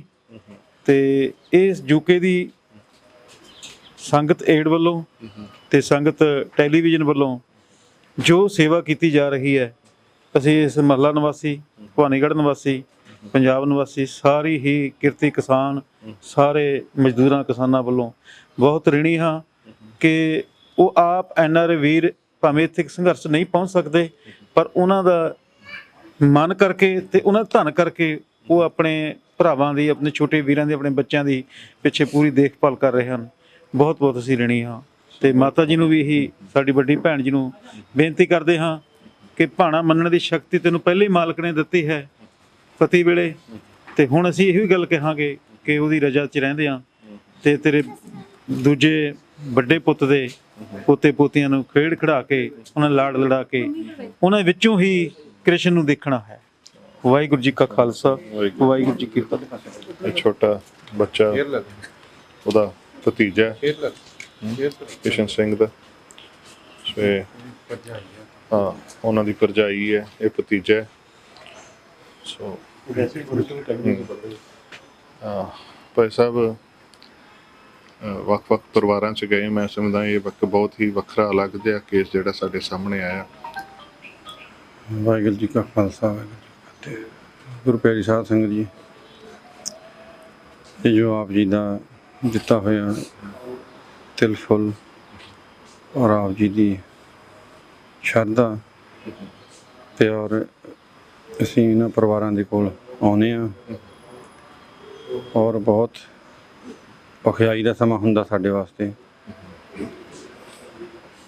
ਪਰ ਮਨ ਨੂੰ ਕਈ ਵਾਰੀ ਸਕੂਨ ਵੀ ਮਿਲਦਾ ਵੀ ਇਹਨਾਂ ਦੇ ਨਾਲ ਤੁਹਾਡੀ ਦਿੱਤੀ ਮਾਇਆ ਦੇ ਰਾਹੀਂ ਅਸੀਂ ਇਹਨਾਂ ਦਾ ਦੁੱਖ ਵਿੱਚ ਆ ਕੇ ਇਹਨਾਂ ਦੇ ਨਾਲ ਅਸੀਂ ਥੋੜ੍ਹਾ ਵਡਾਉਂਦੇ ਹਾਂ, ਬੈਠਦੇ ਹਾਂ ਘੜੀ ਇਹਨਾਂ ਦੇ ਕੋਲ। ਪਰ ਇਹ ਜਿਹੜਾ ਪਿਆਰ ਹੈ, ਜਿਵੇਂ ਕਹਿ ਲਵਾਂ ਕਿ ਹੈ ਸਾਰੇ ਹੀ, ਕੋਈ ਵੀ ਪਰਿਵਾਰ, ਸਾਨੂੰ 2 ਪਰਿਵਾਰ ਮਿਲੇ ਜਿਹੜੇ 3 ਏਕੜ ਤੋਂ ਵੱਧ ਜ਼ਮੀਨ ਵਾਲੇ ਸੀ, ਪਰ ਬਾਕੀ ਸਾਰੇ 2-2.5 ਕਿਸੇ 2 ਕਨਾਲ। ਸੋ ਮੈਂ ਇਹੋ ਹੀ ਕਹਾਂਗਾ ਸਾਧ ਸੰਗਤ, ਜੋ ਤੁਸੀਂ ਇਹ ਮਾਇਆ ਸੰਗਤ TV ਤੇ ਦਿੱਤੀ ਹੈ, ਇਹ ਤੁਹਾਡੀ ਉਹਨਾਂ ਪਰਿਵਾਰਾਂ ਨੂੰ ਜੋ ਪਹੁੰਚ ਰਹੀ ਹੈ, ਇਹ ਬਹੁਤ ਹੀ ਲੋੜਵੰਦ ਪਰਿਵਾਰ ਨੇ। ਔਰ ਇਹ ਪਰਿਵਾਰ ਅਸੀਂ ਭਵਾਨੀਗੜ੍ਹ, ਹਾਂ ਕ੍ਰਿਸ਼ਨ ਸਿੰਘ ਜੋ ਕਿ 26 ਸਾਲ ਦੀ ਉਮਰ ਦੇ ਵਿੱਚ ਹੀ ਚਲੇ ਗਿਆ ਪਰਿਵਾਰ ਨੂੰ ਛੱਡ ਕੇ, ਨਮੂਨੀਆ ਵਿਗੜ ਗਿਆ ਔਰ ਜਾਂਦਾ ਜਾਂਦਾ, ਕਿਉਂਕਿ ਜਿਸ ਤਰ੍ਹਾਂ ਦੇ ਹਾਲਾਤ ਆ, ਕੋਈ ਪੈਸਾ ਘਰ ਵਿੱਚ ਜਮ੍ਹਾਂ ਨਹੀਂ ਹੁੰਦਾ, ਦੱਸਿਆ ਵੀ 6 ਲੱਖ ਰੁਪਇਆ ਕਰਜ਼ਾ ਵੀ ਲਿਆ। ਸੋ ਕ੍ਰਿਸ਼ਨ ਸਿੰਘ ਸਨ ਆਫ ਹਰਮੇਸ਼ ਸਿੰਘ, ਜਿਹੜੇ ਕਿ ਪਹਿਲਾਂ ਹੀ ਬਹੁਤ ਇਹਨਾਂ ਦੇ ਛੋਟੇ ਹੁੰਦਿਆਂ ਤੇ ਉਹ स्वर्गवास हो गए।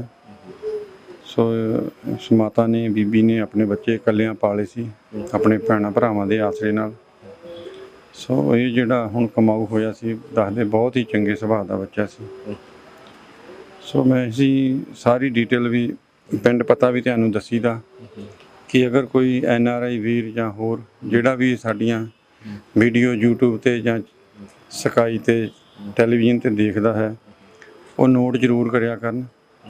ਇਹ ਜੋ ਅਸੀਂ ਤੁਹਾਡੀ 1 ਲੱਖ ਦੀ ਮਾਇਆ ਦੇ ਕੇ ਚੱਲੇ ਹਾਂ, ਪਰ ਇਹ ਪਰਿਵਾਰਾਂ ਦੀ ਲੋੜ ਇਸ ਤੋਂ ਕਿਤੇ ਵਧਿਆ, ਬਹੁਤ ਜ਼ਿਆਦਾ ਵਧਿਆ। ਸੋ ਇਹ ਨਾਂ ਪਤੇ ਐਡਰੈਸ ਸੰਗਤ TV ਤੋਂ ਜੇਕਰ ਤੁਸੀਂ ਲੈਣਾ ਵੀ ਚਾਹੋ ਤਾਂ ਲੈ ਵੀ ਸਕਦੇ ਹੋ। ਤੇ ਮਤਲਬ ਮੈਂ ਸੋਚਦਾ ਕਿ ਕਈਆਂ ਪਰਿਵਾਰਾਂ ਦੀ ਜਿਸ ਤਰ੍ਹਾਂ ਇਹ ਪਰਿਵਾਰ ਹੈ, ਇਸ ਪਰਿਵਾਰ ਦੀ ਬਹੁਤ ਹੀ ਜ਼ਿਆਦਾ ਜ਼ਰੂਰਤ ਹੈ। ਪਤਾ ਨਹੀਂ, ਮੈਂ ਤਾਂ ਇਹ ਦੇਖੀਦਾ ਇੱਥੇ ਆ ਕੇ ਕਿ ਜਦੋਂ ਇਹਨਾਂ ਦੇ, ਮੈਂ ਹੁਣ ਲਫ਼ਜ਼ ਕੀ ਕਵਾਂ, ਜਦੋਂ ਪਰਿਵਾਰ ਗਰੀਬੀ ਦੀ ਹਾਲਤ 'ਚ ਹੁੰਦਾ, ਜਦੋਂ ਉੱਥੇ ਬਿਮਾਰੀ ਜਹਿਮਤ ਆ ਵੜਦੀ ਆ, ਉਹ ਉਹਨਾਂ ਨੂੰ ਹੋਰ 10 ਸਾਲ ਲਈ ਬਹੁਤ ਹੀ ਨੀਵੇਂ ਪੱਧਰ 'ਤੇ ਲੈ ਜਾਂਦੇ ਆ।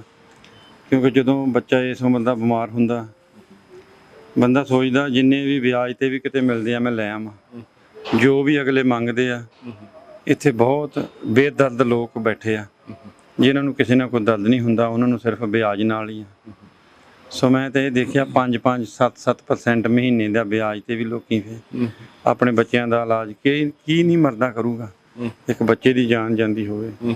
ਸੋ ਗੁਰੂ ਪਿਆਰੇ ਸਾਧ ਸੰਗਤ ਜੀ, ਜੋ ਤੁਹਾਡੀ ਮਾਇਆ 1 ਲੱਖ ਇਸ ਪਰਿਵਾਰ ਨੂੰ ਦਿੱਤੀ ਆ, ਪਰ ਇਸ ਪਰਿਵਾਰ ਦੀ ਲੋੜ ਬਹੁਤ ਇਸ ਤੋਂ ਕਿਤੇ ਵੱਧ ਆ।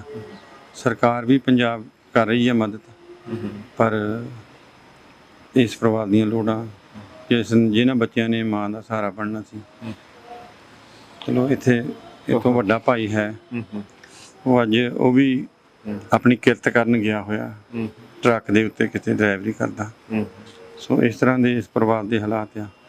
ਬਾਕੀ ਮੈਂ ਸੰਗਤਾਂ ਨੂੰ ਇਹੋ ਹੀ ਕਹਾਂਗਾ ਕਿ ਜੋ ਤੁਸੀਂ ਮਾਇਆ ਦਿੰਦੇ ਆ, ਇਹ ਅਤੀ ਲੋੜਵੰਦ ਪਰਿਵਾਰ ਆ ਜਿਹੜੇ ਉੱਥੇ ਜਾ ਕੇ ਸੰਘਰਸ਼ ਵਿੱਚ ਬੈਠੇ ਆ।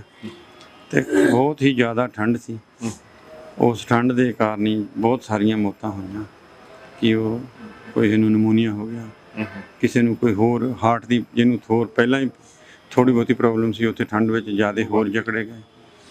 ਹਾਂਜੀ, ਸੋ ਬਿਲਕੁਲ ਹਰ ਘਰ ਦੀ ਆਪੋ ਆਪਣੀ ਵੱਖਰੀ ਦੁੱਖ ਭਰੀ ਕਹਾਣੀ ਆ। ਸੋ ਦੁਬਾਰਾ ਫਿਰ ਸੱਚੇ ਪਾਤਸ਼ਾਹ ਨੂੰ ਅਰਦਾਸ ਕਰਦੇ ਹਾਂ ਵੀ ਇਹਨਾਂ ਪਰਿਵਾਰਾਂ ਦਾ ਮਹਾਰਾਜ ਬਹੁਤ ਵੱਡੇ ਹੌਸਲੇ ਆ, ਜਿਹੜੇ ਹਾਲੇ ਵੀ ਇੱਥੇ ਤੱਕ ਆ ਕੇ ਸੰਘਰਸ਼ ਵਿੱਚ ਫਿਰ ਡਟੇ ਹੋਏ ਆ ਪਰਿਵਾਰ। ਸੋ ਕੱਲ੍ਹ ਇੱਕ ਜੋ ਮਾਤਾ ਹਿੰਦੂ ਪਰਿਵਾਰ ਨਾਲ ਸੰਬੰਧ ਰੱਖਦੀ ਸੀ, ਦਰਸ਼ਨਾ ਦੇਵੀ, ਉਹਦਾ ਬੇਟਾ ਸੰਦੀਪ ਕੁਮਾਰ ਸੀ। ਸਾਡੀ ਲਿਸਟ ਵਿੱਚ ਉਹਨੂੰ ਸੰਦੀਪ ਸਿੰਘ ਲਿਖਿਆ ਸੀ, ਉਹ ਸੰਦੀਪ ਕੁਮਾਰ ਸੀ। ਤੇ ਉਸ ਮਾਤਾ ਨੇ ਜਿਹੜੀਆਂ ਗੱਲਾਂ ਕੀਤੀਆਂ, ਉਹ ਤੋਂ ਇੰਨਾ ਕੁ ਹੌਸਲਾ ਮਿਲਦਾ ਆ ਵੀ ਇਹ ਸੰਘਰਸ਼ ਸਰਕਾਰ ਨੂੰ ਨਿਭਣਾ ਹੀ ਪਏਗਾ। ਬਹੁਤ ਜਲਦੀ ਇਹ ਸਫਲਤਾ ਕਿਸਾਨਾਂ ਨੂੰ ਮਿਲੇਗੀ। ਤੇ ਉਹਨੇ ਤਾਂ ਸਾਨੂੰ ਹੈਰਾਨ ਹੀ ਕਰ ਦਿੱਤਾ, ਜੇ ਮੈਂ ਕਹਾਂ ਕਿ ਉਸ ਮਾਤਾ ਦਾ ਹੌਸਲਾ, ਅਸੀਂ ਕੋਈ 42-44 ਘਰਾਂ ਵਿੱਚ ਗਏ ਹਾਂ, ਪਰ ਉਹ ਮਾਤਾ ਜਿਹੜੀ ਸੀ ਉਹਦੇ ਹੌਸਲੇ ਨੂੰ ਦੇਖ ਕੇ ਤੇ ਸਾਨੂੰ ਬਿਲਕੁਲ ਹੀ ਉਸਨੇ ਹੈਰਾਨ ਕਰ ਦਿੱਤਾ। ਸੋ ਇਸੇ ਤਰ੍ਹਾਂ ਹੀ ਸਾਰੇ, ਅਸੀਂ ਕੋਈ ਵੀ ਢਹਿੰਦੀ ਕਲਾ ਦਾ ਪਰਿਵਾਰ ਨਹੀਂ ਦੇਖਿਆ। ਹਾਂਜੀ, ਸਾਰੇ ਚੜ੍ਹਦੀ ਕਲਾ ਵਿੱਚ ਆ ਪਰਿਵਾਰ, ਸੰਘਰਸ਼ ਕਰ ਰਹੇ ਲੀਡਰਾਂ ਦੇ ਉੱਤੇ ਉਹਨਾਂ ਦਾ ਪੂਰਾ ਭਰੋਸਾ ਆ। ਔਰ ਕਿਸੇ ਨੇ ਵੀ ਜਿੱਥੇ ਵੀ ਗਏ, ਕਿਸੇ ਨੇ ਕੋਈ ਸ਼ਿਕਾਇਤ ਨਹੀਂ ਕੀਤੀ। ਸੋ ਸੰਘਰਸ਼ ਦੀ ਸਾਰੇ ਡਟ ਕੇ ਆਪਾਂ ਸਾਥ ਦੇਈਏ ਕਿ ਇਹ ਜਿਹੜਾ ਸੰਘਰਸ਼ ਹੈ ਜਲਦੀ ਤੋਂ ਜਲਦੀ ਸਰਕਾਰ ਉਹ ਕਾਨੂੰਨ ਵਾਪਸ ਲਵੇ ਤੇ ਕਿਸਾਨ ਆਪਣੇ ਪਰਿਵਾਰਾਂ ਵਿੱਚ ਆ ਕੇ ਬੈਠਣ। ਬਹੁਤ ਜਲਦੀ ਤੁਸੀਂ ਕੱਲ੍ਹ ਨੂੰ ਸਾਧ ਸੰਗਤ ਜੀ ਦੇਖੋਗੇ, ਸੰਗਤ TV ਦੀ ਟੀਮ ਨੇ ਕੱਲ੍ਹ ਟਿਕਰੀ ਬਾਰਡਰ 'ਤੇ ਡਰੋਨ ਦੇ ਨਾਲ ਜਿਹੜੇ ਕਿ ਕਿਸਾਨ 30-35 ਕਿਲੋਮੀਟਰ ਵਿੱਚ ਬੈਠੇ ਆ, ਉਹਨਾਂ ਸਾਰਿਆਂ ਦੀ ਡਰੋਨ ਦੇ ਨਾਲ ਵੀਡੀਓ ਲਈ ਆ। ਆਪ ਦੇਖ ਸਕੋਗੇ ਵੀ ਕਿਹੜਾ ਹਾਲਾਤਾਂ ਦੇ ਵਿੱਚ ਉਸ ਕਿਸਾਨ ਉੱਥੇ ਬੈਠੇ ਆ। ਔਰ ਅੱਗੋਂ ਗਰਮੀ ਦਾ ਮੌਸਮ ਆ ਰਿਹਾ, ਉਹ ਸਿਆਲ ਨਾਲੋਂ ਵੀ ਭਿਆਨਕ ਹੋਣਾ, ਔਖਾ ਹੋਏਗਾ। ਪਰ ਕਿਸਾਨਾਂ ਦਾ ਇੱਕ ਵੀ ਨਹੀਂ ਦੇਖਿਆ ਅਸੀਂ ਉੱਥੇ ਜਿਹੜਾ ਕਿ ਜਿਹੜਾ ਘਬਰਾਇਆ ਹੋਇਆ ਹੋਵੇ ਸਾਰੇ ਹਲੇ ਤੱਕ ਚੜ੍ਹਦੀ ਕਲਾ ਵਿੱਚ ਆ। ਸੋ ਮਹਾਰਾਜ ਆਪ ਸੰਗਤਾਂ ਨੂੰ ਵੀ ਹੌਸਲਾ ਦੇਣ। ਆਪਾਂ ਇੱਥੇ ਬੈਠੇ ਬਾਹਰ ਵਿਦੇਸ਼ਾਂ ਵਿੱਚ ਇਹੋ ਹੀ ਆਪਾਂ ਇਹਨਾਂ ਵਾਸਤੇ ਕਰ ਸਕਦੇ ਹਾਂ ਜਾਂ ਆਪਾਂ ਅਰਦਾਸ ਕਰ ਸਕਦੇ ਹਾਂ। ਸੋ ਅਰਦਾਸ ਵੀ ਸਾਰੀਆਂ ਸੰਗਤਾਂ ਜ਼ਰੂਰ ਕਰਨ ਕਿ ਇਹ ਸੰਘਰਸ਼ ਜਲਦੀ ਜਿੱਤਿਆ ਜਾਵੇ ਅਤੇ ਵੱਧ ਤੋਂ ਵੱਧ ਇਹਨਾਂ ਕਿਸਾਨ ਪਰਿਵਾਰਾਂ ਦੀ ਜਿਹੜੀ ਆਪਾਂ ਮਾਲੀ ਮਦਦ ਕਰ ਸਕੀਏ। ਹਾਲੇ ਸਾਧ ਸੰਗਤ ਜੀ ਅਸੀਂ ਕੁਛ ਜਿਹੜੇ 50 ਦੀ ਉਮਰ ਤੋਂ ਉੱਪਰ ਆ ਪਰਿਵਾਰ ਉਹਨਾਂ ਨੂੰ ਅਸੀਂ ਛੱਡ ਰਹੇ ਹਾਂ ਕਿਉਂਕਿ ਗਿਣਤੀ 230 ਹੋ ਚੁੱਕੀ ਆ। ਤੇ ਪਹਿਲੇ ਗੇੜ ਦੇ ਵਿੱਚ ਅਸੀਂ 50 ਸਾਲ ਤੋਂ ਉਮਰ ਘੱਟ ਵਾਲੇ ਪਰਿਵਾਰ, ਕਿਉਂਕਿ ਉਹ ਕਮਾਊ ਇਨਸਾਨ ਸਨ ਜਿਹੜੇ ਜਾਨਾਂ ਜਿਨ੍ਹਾਂ ਦੀਆਂ ਚਲੇ ਗਈਆਂ, ਉਹਨਾਂ ਕੋਲ ਜਾ ਰਹੇ ਹਾਂ। ਜਿੱਦਾਂ ਜਿੱਦਾਂ ਸਾਨੂੰ ਉਮੀਦ ਆ ਕਿ ਤੁਸੀਂ ਵੱਧ ਚੜ੍ਹ ਕੇ ਸੇਵਾ ਕਰੋਗੇ ਸੰਗਤ ਟੀਵੀ ਤੇ, ਸੰਗਤ ਟਰਸਟ ਨੂੰ, ਸੰਗਤ ਏਡ ਰਾਹੀਂ, ਤੇ ਅਸੀਂ ਮੈਨੂੰ ਪੂਰੀ ਉਮੀਦ ਆ ਕਿ ਜਿਹੜੇ ਅਸੀਂ ਨਹੀਂ ਜਾ ਸਕੇ ਉਹਨਾਂ ਦੇ ਅਸੀਂ ਦੂਜੇ ਗੇੜ ਵਿੱਚ ਜ਼ਰੂਰ ਜਾਵਾਂਗੇ। ਸੰਗਰੂਰ ਦੇ ਵਿੱਚ 21 ਪਰਿਵਾਰ ਸੀ ਸਾਡੇ ਕੋਲ, ਜਿਨ੍ਹਾਂ ਦੇ ਵਿੱਚੋਂ ਅਸੀਂ 10 ਪਰਿਵਾਰਾਂ ਵਿੱਚ ਜਾ ਸਕੇ ਹਾਂ। ਤੇ ਆਪ ਸੰਗਤਾਂ ਨੂੰ ਦੁਬਾਰਾ ਫਿਰ ਮੈਂ ਬਹੁਤ ਧੰਨਵਾਦ ਕਰਦਾ ਜਿਹੜੀਆਂ ਸੰਗਤਾਂ ਘਰੀ ਬੈਠੀਆਂ। ਕਈ ਵਾਰੀ ਜਿਹੜੀ ਸੰਗਤ ਆ ਉਹ ਆਪਣੇ ਬੱਚਿਆਂ ਨੂੰ ਕੋਈ ਮੰਗ ਕਰਨ ਕੋਈ ਚੀਜ਼ ਲੈਣ ਦੀ, ਉਹ ਨਹੀਂ ਲੈ ਕੇ ਦਿੰਦੇ, ਪਰ ਜਦੋਂ ਇਸ ਤਰ੍ਹਾਂ ਕੋਈ ਲੋੜ ਹੁੰਦੀ ਆ ਉੱਥੇ ਤੁਸੀਂ ਵੱਧ ਚੜ੍ਹ ਕੇ ਹਿੱਸਾ ਪਾ ਦਿੰਦੇ ਆ। ਸੋ ਆਪ ਦੇ ਇਹ ਜਿਹੜੀ ਦਸਵੰਧ ਆ ਸੱਚੇ ਪਾਤਸ਼ਾਹ ਆਪ ਜੀ ਦੇ ਕਾਰੋਬਾਰਾਂ ਵਿੱਚ ਤਰੱਕੀਆਂ ਬਖਸ਼ਣ ਤੇ ਆਪ ਜੀ ਨੂੰ ਹੋਰ ਹੌਸਲਾ ਦੇਣ ਸੇਵਾ ਦਾ। ਤੇ ਸਾਡੀ ਜਿਹੜੀ ਜ਼ਿੰਮੇਵਾਰੀ ਆ, ਭਾਈ ਗੁਰਪ੍ਰੀਤ ਸਿੰਘ ਮੇਰੇ ਨਾਲ ਨੇ, ਪਰ ਜਿੱਥੇ ਵੀ ਅਸੀਂ ਜਾਈਦਾ ਸਾਡੇ ਨਾਲ ਕਿਸਾਨ ਯੂਨੀਅਨ, ਮੈਂ ਹੈਰਾਨ ਆ ਕਿ ਇਹਨਾਂ ਦਾ ਨੈਟਵਰਕ ਕਿੰਨਾ ਵੱਡਾ। ਮੈਂ ਅੱਜ ਹੀ ਭਾਈ ਗੁਰਪ੍ਰੀਤ ਸਿੰਘ ਨਾਲ ਗੱਲ ਕਰਦਾ ਸੀ ਤੇ ਜਿਹੜੇ ਕਿਸਾਨ ਯੂਨੀਅਨ ਦੇ ਲੀਡਰ ਆ, ਇਹਨਾਂ ਦਾ ਜਿਹੜਾ ਸੰਘਰਸ਼ ਆ ਇਹ ਤਾਂ ਹੁਣ ਆਪਾਂ ਨੂੰ ਪਤਾ ਲੱਗਾ, ਪਰ ਇਹਨਾਂ ਦੇ ਸਬਰ ਬੜਾ ਆ।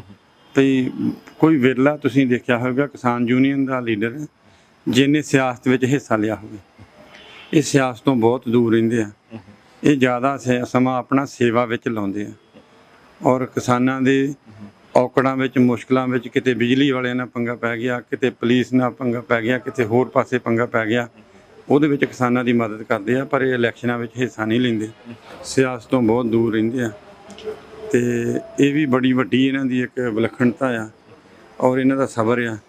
ਨਹੀਂ ਤਾਂ ਸਾਡੇ ਤਾਂ ਇਹਨਾਂ ਦਾ ਹਾਲ ਬੁਰਾ ਹੋਇਆ ਵੀ ਸਭ ਤੋਂ ਪਹਿਲਾਂ ਪੈਰ ਹੀ ਜਿਹੜੀ ਧਰਮ ਦੀ ਸੇਵਾ ਜਿੱਥੇ ਕਰਨੀ ਹੁੰਦੀ ਆ, ਪਹਿਲਾਂ ਉਹ ਸ਼੍ਰੋਮਣੀ ਕਮੇਟੀ ਦੇ ਮੈਂਬਰ ਬਣਦੇ ਆ, ਫਿਰ ਉਹ ਗੁਰਦੁਆਰਿਆਂ ਦੇ ਸੁਧਾਰ ਲਈ ਜਾਂ ਉੱਥੇ ਸੇਵਾ ਕਰਨ ਦੀ ਉਹਨਾਂ ਦੇ ਮਨ ਦੇ ਵਿੱਚ ਕੋਈ ਚਿੰਤਾ ਹੀ ਨਹੀਂ ਹੁੰਦੀ। ਉਹਨਾਂ ਦੀ ਨਿਗਾਹ ਤਾਂ ਸਾਡੇ ਸ਼੍ਰੋਮਣੀ ਕਮੇਟੀ ਮੈਂਬਰਾਂ ਦੀ ਇਸੇ 'ਤੇ ਲੱਗੀ ਰਹਿੰਦੀ ਆ ਉਸ ਸਮੇਂ 'ਚ ਵੀ ਕਿੱਦਾਂ ਮੈਂ ਇਹਨਾਂ ਦੀਆਂ ਵੱਡਿਆਂ ਦੀਆਂ ਤੱਪੜ ਪੈਰ ਪੂੰਝਾਂ, ਇਹਨਾਂ ਦੀਆਂ ਜੁੱਤੀਆਂ ਸਾਫ਼ ਕਰਾਂ ਤੇ ਮੈਂ ਮੁੜ ਕੇ ਗਾਂ ਅਗਲੀ ਵਾਰੀ MLA ਦੀ ਟਿਕਟ ਲੈ ਲਵਾਂ। ਸੋ ਇੱਥੇ ਐਡਾ ਨਿਘਾਰ ਆ ਚੁੱਕਾ ਸਾਡੇ ਜਿਹੜੇ ਗੁਰਸਿੱਖਾਂ ਜਿਨ੍ਹਾਂ ਨੂੰ ਅਸੀਂ ਸ਼੍ਰੋਮਣੀ ਕਮੇਟੀ ਦੇ ਮੈਂਬਰ ਬਣਾਈਦਾ, ਵੀ ਉਹਨਾਂ ਦੀ ਨਿਗਾਹ ਇਸੇ 'ਤੇ ਰਹਿੰਦੀ ਵੀ ਮੇਰੀ ਵਾਰੀ ਹੁਣ MLA ਦੀ ਲੱਗ ਜਾਵੇ, ਫਿਰ MLA ਤੋਂ ਮੰਤਰੀ ਵੱਲ। ਪਰ ਇਹ ਕਿਸਾਨ ਵੀਰ ਜਿਹੜੇ ਕਿਸਾਨ ਯੂਨੀਅਨਾਂ ਵਾਲੇ ਆ, ਮੈਂ ਤੇ ਕਹਾਂਗਾ ਇਹਨਾਂ ਦੀ ਪ੍ਰਸ਼ੰਸਾ ਕਰਨੀ ਬਣਦੀ ਆ, ਜਿਹੜੇ ਸਬਰ ਸੰਤੋਖ ਨਾਲ 30 ਸਾਲ ਤੋਂ ਇਹਨਾਂ ਦੇ ਇੱਕ ਇਸ਼ਾਰੇ ਤੇ ਸਾਰਾ ਪਿੰਡ ਖੜਾ ਹੋ ਜਾਂਦਾ। ਕੀ ਇਹੋ ਕਿਤੇ ਇਲੈਕਸ਼ਨਾਂ ਨਹੀਂ ਜਿੱਤ ਸਕਦੇ? ਪਰ ਅਸੀਂ ਹੁਣ ਉਮੀਦ ਕਰਦੇ ਹਾਂ ਵੀ ਇਹਨਾਂ ਨੂੰ ਜਿਹੜੀ ਐਤਕੀ ਇਹਨਾਂ ਨੇ ਰੰਗ ਦਿਖਾ ਲਏ ਆ, ਸਿਆਸਤਦਾਨਾਂ ਨੇ ਤਾਂ ਸਦਾ ਹੀ ਰੰਗ ਦਿਖਾ ਲਏ ਆ, ਭਾਵੇਂ ਉਹ ਨੀਲੀਆਂ ਵਾਲੇ ਆ ਜਾਣ ਤੇ ਭਾਵੇਂ ਉਹ ਚਿੱਟੀਆਂ ਵਾਲੇ ਆ ਜਾਣ। ਇਹਨਾਂ ਨੇ ਪੰਜਾਬ ਦਾ ਸਦਾ ਨੁਕਸਾਨ ਹੀ ਕੀਤਾ ਸਾਰਿਆਂ ਨੇ। ਪਰ ਮੈਨੂੰ ਉੱਥੇ ਦਿੱਲੀ ਵਿੱਚ ਇੱਕ ਪ੍ਰਾਣੀ ਮਿਲਿਆ ਜਿਹੜਾ ਬਹੁਤ ਪੁਰਾਣਾ ਇਤਿਹਾਸ ਤੋਂ ਜਾਣੂ ਸੀਗਾ ਇਸ ਸੰਘਰਸ਼ ਦੇ। ਉਹਨਾਂ ਨੇ ਦੱਸਿਆ ਸੀ ਵੀ ਅੰਗਰੇਜ਼ ਦੇ ਸਮੇਂ ਇੱਕ ਕਿਸਾਨਾਂ ਦੀ ਵੱਖਰੀ ਪਾਰਟੀ ਹੁੰਦੀ ਸੀ, ਮੈਨੂੰ ਹੁਣ ਨਾਮ ਵਿਸਰ ਗਿਆ, ਸ਼ਾਇਦ ਸਰ ਛੋਟੂ ਰਾਮ ਨੇ ਬਣਾਈ, ਸਰ ਛੋਟੂ ਰਾਮ ਜੀ ਨੇ ਬਣਾਈ ਸੀ। ਸੋ ਉਸ ਸਮੇਂ ਦੇ ਵਿੱਚ ਕਿਸਾਨ ਸਿਆਸਤ ਵਿੱਚ ਹਿੱਸਾ ਲੈਂਦੇ ਸੀ ਤੇ ਕਿਸਾਨਾਂ ਉਹ ਬੜੇ ਹਿਰਦੇ ਵਾਲੇ ਸੀਗੇ ਤੇ ਉਹਨਾਂ ਨੇ ਕਿਸਾਨਾਂ ਵਾਸਤੇ ਸਦਾ ਹੀ ਸਰਕਾਰ ਨਾਲ ਪੰਗੇ ਲੈਂਦੇ ਰਹੇ ਸਰ ਛੋਟੂ ਰਾਮ ਵਰਗੇ।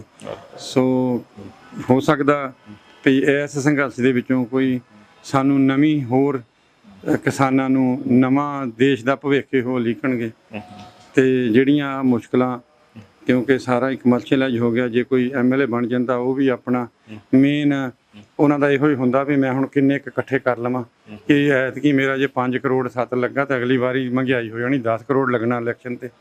ਸੋ ਪੈਸਾ ਵੀ ਇਕੱਠੇ ਕਰਨ ਤੇ ਲੱਗੇ ਰਹਿੰਦੇ ਆ। ਇਹ ਜਿਹੜੀਆਂ ਚੀਜ਼ਾਂ ਆ ਇਸ ਤੋਂ ਸ਼ਾਇਦ ਸਾਡੇ ਦੇਸ਼ ਨੂੰ ਇਹ ਤੋਂ ਇਹੋ ਮੁਕਤ ਹੋਣ ਤੇ ਮੈਨੂੰ ਲੱਗਦਾ ਕਿ ਦੇਸ਼ ਦਾ ਬਹੁਤ ਵਧੀਆ ਭਵਿੱਖ ਬਣੇਗਾ ਜੋ ਇਹ ਸੰਘਰਸ਼ ਹੈ ਇਹਦੇ ਨਾਲ।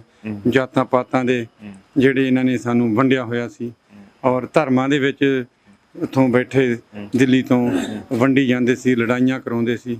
ਇਹ ਜਿਹੜੇ ਸਾਰੇ ਧਰਮਾਂ ਦੇ ਲੋਕ ਅੱਜ ਮੈਂ ਉੱਥੇ ਗਾਜੀਪੁਰ ਬਾਰਡਰ ਤੇ ਗਿਆ, ਕਿਤੇ ਈਸਾਈ ਲੋਕ ਬੈਠੇ ਆ, ਕਿਤੇ ਬੋਧੀ ਬੈਠੇ ਆ, ਕਿਤੇ ਸ਼ਡਿਊਲ ਕਾਸਟ ਛੋਟੀਆਂ ਜਾਤੀਆਂ। ਇਹ ਸੰਘਰਸ਼ ਸਾਰੇ ਇਕੱਠੇ ਹੋ ਕੇ ਲੜ ਰਹੇ ਆ। ਹਾਂਜੀ, ਮੁਸਲਮਾਨ ਭਰਾ ਬੈਠੇ ਆ, ਉਹ ਮੋਹਰੇ ਹੋ ਕੇ ਕਹਿੰਦੇ ਅਸੀਂ ਤੁਹਾਡੇ ਨਾਲੋਂ ਮੋਹਰੇ ਹੋ ਕੇ ਤੁਰਾਂਗੇ।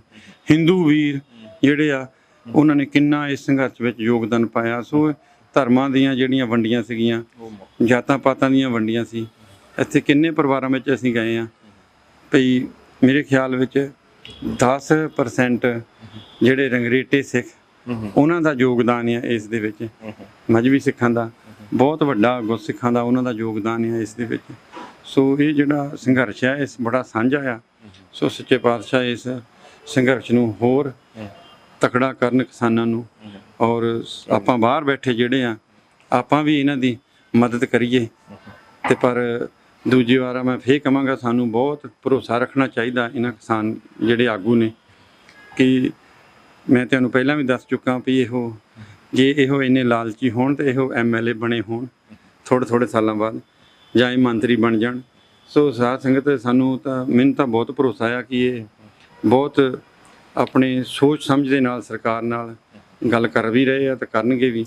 ਤੇ ਆਪਾਂ ਇਹਨਾਂ ਦੀਆਂ ਲੱਤਾਂ ਜਿਹੜੇ ਖਿੱਚਦੇ ਉਹਨਾਂ ਨੂੰ ਦੁਬਾਰਾ ਫੇਰ ਬੇਨਤੀ ਕਰਦੇ ਆ ਕਿ ਇੱਧਰ ਉੱਧਰ ਨੂੰ ਇਸ ਸੰਘਰਸ਼ ਨੂੰ ਨਾ ਕਰੋ, ਇਸ ਨੂੰ ਸਿਰਫ ਕਿਸਾਨੀ ਦਾ ਰਹਿਣ ਦਿਓ। ਬਾਕੀ ਦੇ ਜਿਹੜੀਆਂ ਆਪਣੀਆਂ ਲੋੜਾਂ ਨੇ, ਉਹ ਮੰਗਾਂ ਨੇ, ਉਹ ਸਾਡੀਆਂ ਸਦਾ ਹੀ ਖੜੀਆਂ ਆ।